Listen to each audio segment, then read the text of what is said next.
This is the most ingenious, mind-blowing bank robbery the world has ever seen. Not because of how much they stole, but because of how they pulled it off. A flawless plan that left the cops completely baffled. And it all starts with Dalton Russell staring you down and saying, "Recently I planned a perfect bank robbery." Dalton and his team arrive at Manhattan Trust Bank, blending into the bustling Wall Street morning, disguised as painters. Wearing overalls and carrying paint cans, they look so ordinary that no one gives them a second glance. Thank you. As Dalton steps into the bank, his calm demeanor masks the chaos about to unfold. Within seconds, he disables the security cameras with practiced precision, and his team efficiently locks the doors, trapping everyone inside. The first wave of panic ripples through the bank as employees and customers alike are forced to the ground at gunpoint. The robbers' swift and controlled movements make it clear they've done this before, or at least planned for every contingency. Outside, a police officer notices smoke pouring out of the bank. Uncertain whether it's an accident or something more sinister, he cautiously approaches, only for Dalton to appear at the door. In a chillingly composed tone, Dalton announces, "I have got hostages," and will not hesitate to kill them if the police come any closer. The officer immediately radios for backup. Central, give me an 85. Perp with a gun, possible hostages. And soon, the bank is surrounded by a fleet of police cars, their sirens cutting through the tense Manhattan air. The growing crowd of onlookers adds to the pressure as news of the heist spreads like wildfire. Meanwhile, Arthur Case, the powerful owner of Manhattan Trust Bank, receives the news of the robbery. "Sir, there's a robbery in progress at one of our branches." Normally unshakable, Arthur's reaction betrays his unease. His hands tremble slightly as he processes the implications of the situation. It's not just the robbery that concerns him, it's what's inside the bank. Arthur quickly contacts Madeline White, a sharp and calculating fixer known for her ability to handle delicate matters with ruthless efficiency. He demands her help in protecting a specific safety deposit box. You tell me.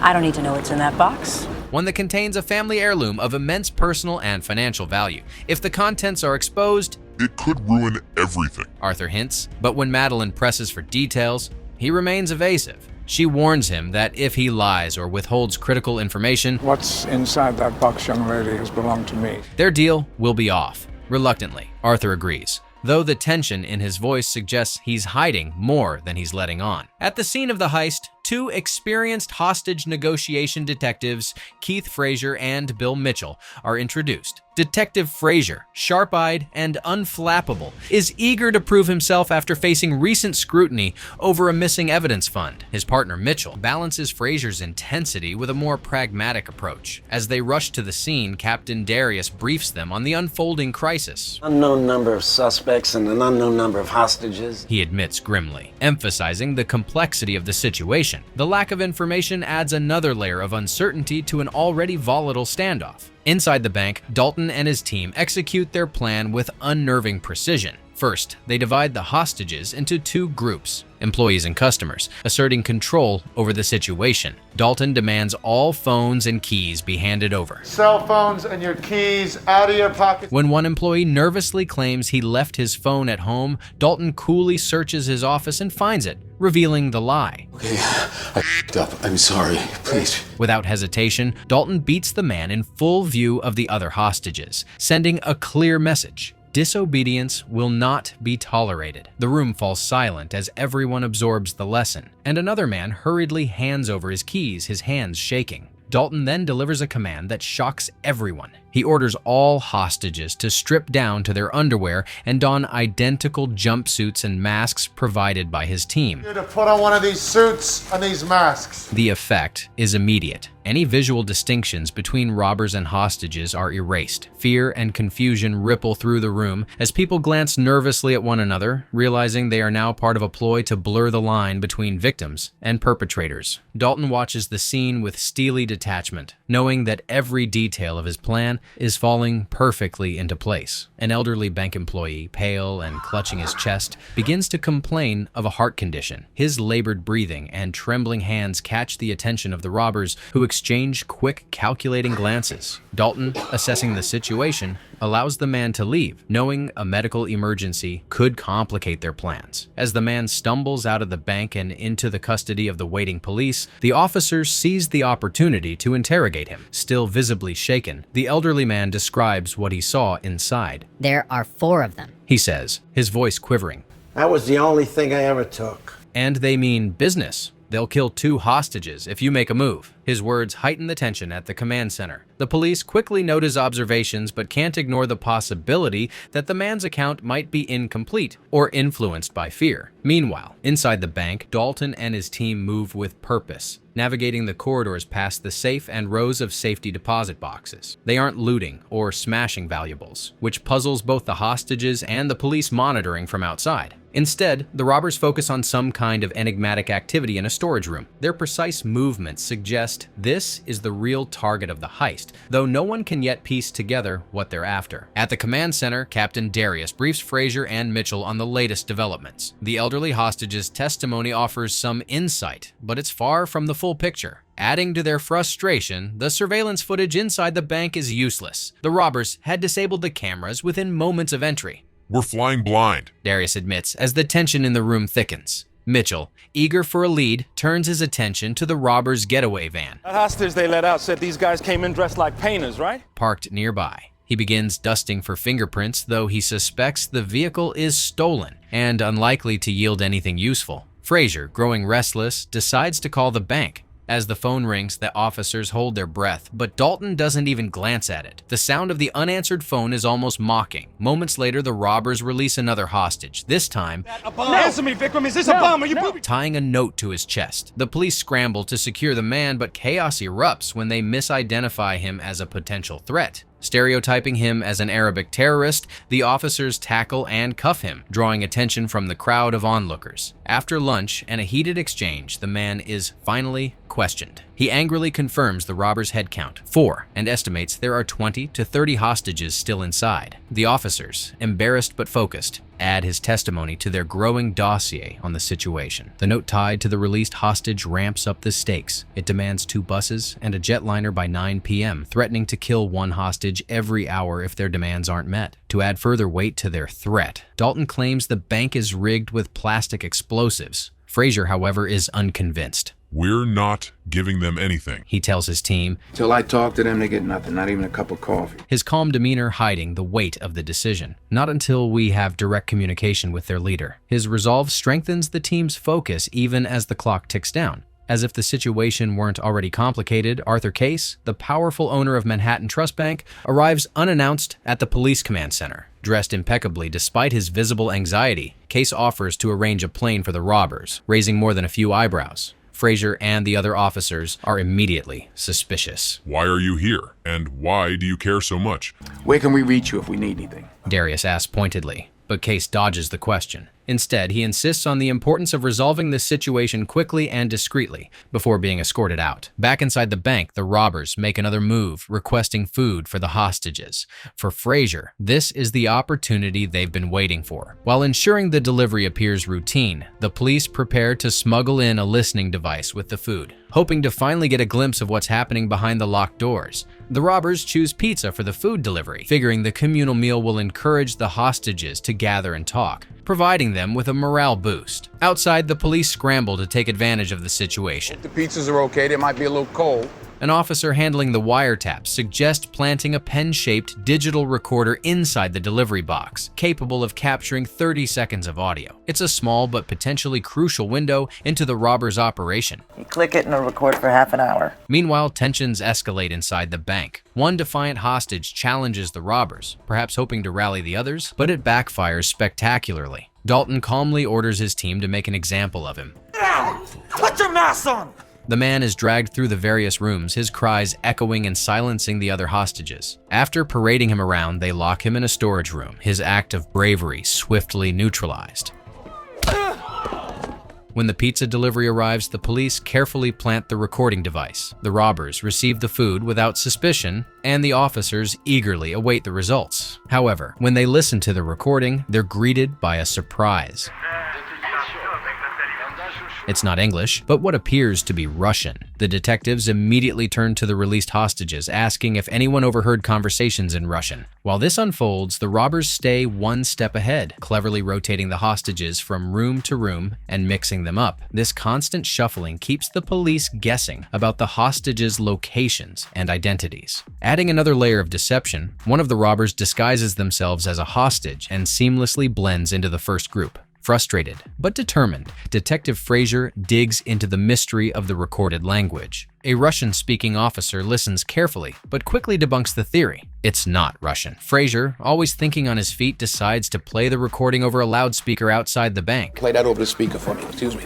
Hoping someone in the crowd might recognize the language. Does anybody know what language they're speaking? Amid the murmurs of the gathered onlookers, a construction worker steps forward, claiming he recognizes it. That's Albanian, he says confidently, noting it sounds like the language his ex-wife spoke. My ex-wife and her parents are Albanian. Intrigued, Fraser has the police track her down. She agrees to help, but only after negotiating to have her mounting parking tickets dismissed. With no other leads, Fraser begrudgingly agrees. The woman listens to the recording and bursts into laughter.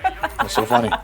She reveals that it's not a conversation at all, but a speech by Enver Hoxha, the former communist leader of Albania. The robbers had fed the police a decoy using a random recording to derail their efforts. Fraser, though frustrated, can't help but respect the robbers' cunning. These guys are smarter than your average crooks, he mutters to Mitchell. So they're playing tapes for us now.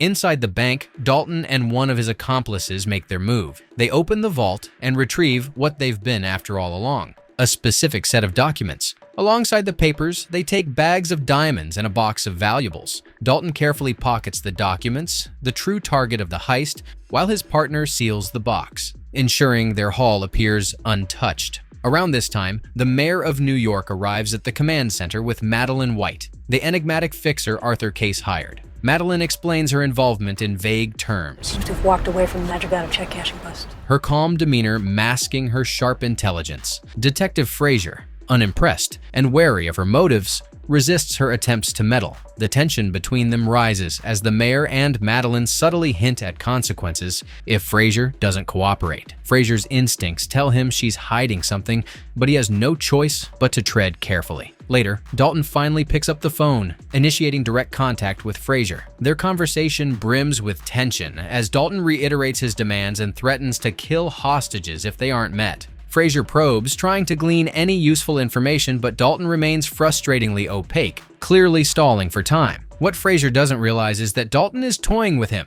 enjoying the psychological chess game. You get me what I want, I won't kill anyone. In a bid to extend the standoff and keep the hostages safe, Fraser offers more food. Dalton plays along, this time requesting burgers, and the police begin preparing their next move. Meanwhile, the robbers work methodically, completing the digging of a hole in the storage room, a critical component of their intricate plan. Every move is calculated, every action deliberate, with Dalton overseeing every detail like a maestro conducting an orchestra. Outside, the police remain clueless about what's unfolding beneath their feet. Read the book too, and they know exactly what we're gonna do. After his cryptic phone call with Fraser, Dalton shifts his attention to a new player in the game, Madeline White. Madeline, ever the persuasive negotiator, manages to convince Dalton to meet with her face-to-face inside the bank. It's a bold move, but one she executes with her characteristic calm and confidence. Upon entering the bank, she is meticulously searched by the robbers before being escorted to Dalton. Their conversation is an intense game of wits. Madeline offers Dalton a tempting deal. I made you such a sweet offer. I really don't think you have much in the way of alternatives. A short prison sentence and $2 million waiting for him upon his release, in exchange for the contents of a specific safety deposit box. The stakes of her offer are clear, but Dalton is unimpressed. He leans forward, lowering his voice, and delivers a bombshell. The contents of that box are incriminating documents that reveal Arthur Case's dark past. Case, the esteemed chairman of the bank, collaborated with the Nazis during World War II while working in Switzerland. With the Nazis to enrich himself while all around him. The documents expose his role in laundering money. Then he used his blood money. And profiting from stolen Jewish assets. Dalton smirks, letting the gravity of his revelation sink in. He makes it clear to Madeline that he doesn't trust her or Arthur Case. The documents aren't just evidence, they're his insurance. If I get caught, Dalton says coolly, Those papers will ensure you and your boss keep me alive. He should have destroyed this a long time ago. He didn't, so now it's mine. His words leave Madeline visibly unsettled, though she tries to hide it. After leaving the bank, Madeline meets with Frazier. She tells him that Dalton is exceptionally intelligent, and despite his threats, does not appear to be a killer. Frazier listens carefully, his suspicions about Dalton's deeper motives growing. Frustrated by the lack of progress, Frazier decides it's time to bend the rules. He's convinced that Dalton is always one step ahead, and that the usual playbook won't work. Frazier calls Dalton and offers to arrange the plane he demanded on one condition. Frazier must be allowed inside the bank to check on the hostages. After a tense pause, Dalton agrees, Meet me at the front door.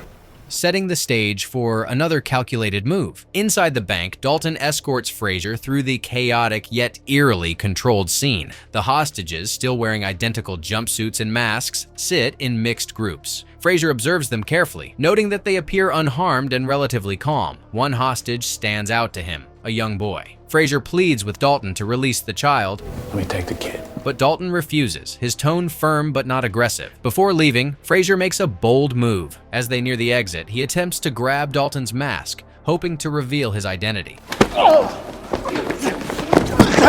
The room freezes for a moment, tension crackling like electricity. But before Frazier can succeed, another robber intervenes, shoving him back. Dalton, visibly annoyed, reiterates his demands for buses and warns Frazier not to test his patience again. Back in the command truck, Frazier tells Captain Darius that he doesn't believe Dalton is a killer. He doesn't bite. Why? He advises the team to hold their position and see what Dalton does next, but Darius grows impatient. The delicate balance of the situation begins to shift. The next phone call from Dalton changes everything. He instructs the police to adjust the surveillance cameras to point at a specific window. What happens next shocks everyone. The police witness Dalton seemingly executing a hostage on live feed. The tension in the command center explodes, and Captain Darius immediately removes Frazier from the case, taking over himself. Under Darius's leadership, the police prepare for a tactical assault on the bank. He orders the use of rubber bullets to minimize casualties, but the risks remain sky high. Mitchell voices his concern, warning that if the operation goes wrong, Frazier will take the fall. Frazier, though sidelined, remains calm. He tells Mitchell that he's made a deal with Madeline, though the specifics remain unclear. As the clock ticks down, the police inch closer to storming the bank,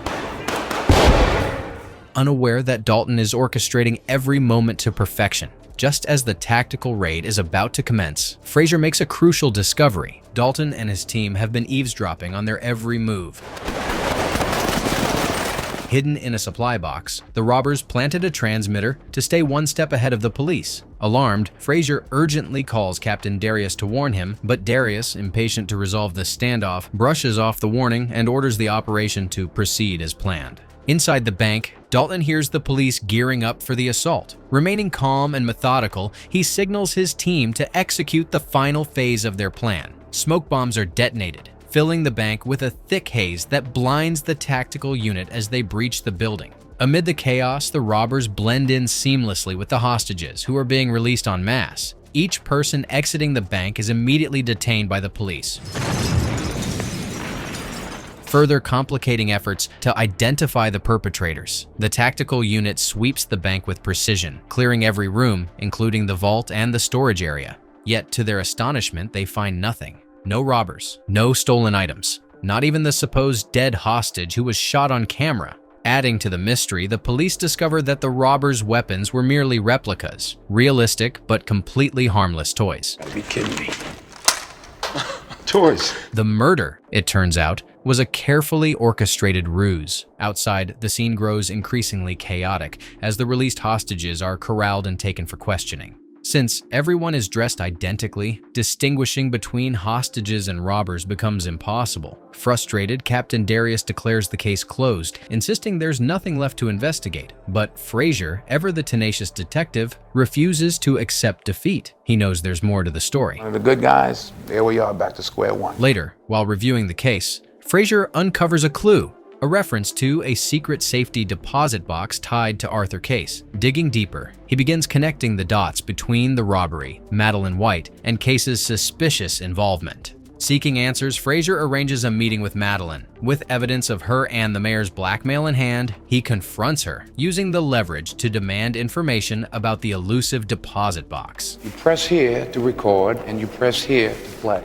Madeline, ever the master manipulator, remains composed. She offers a cryptic hint about the box's significance and strongly advises Fraser to let the case go. Meanwhile, Madeline meets with Arthur Case to reassure him that Fraser won't pose a threat. However, she warns that Dalton still holds the incriminating documents as leverage. Clearly, he has a very low opinion of you. Case, visibly shaken, confesses the truth about the box's contents. In addition to diamonds and sensitive documents, Diamonds. the vault contained a Cartier ring, a piece of jewelry that once belonged to a Jewish man, Case, betrayed to the Nazis during World War II in exchange for a fortune. The revelation exposes the depth of Case's guilt and the lengths Dalton went to uncover it. A week after the heist, the genius of Dalton's plan is finally revealed. Hidden behind a false wall constructed in the storage room, Dalton had stayed inside the bank all along. While the police scoured the premises and questioned hostages, Dalton remained in his hideout, calmly waiting for the commotion to subside.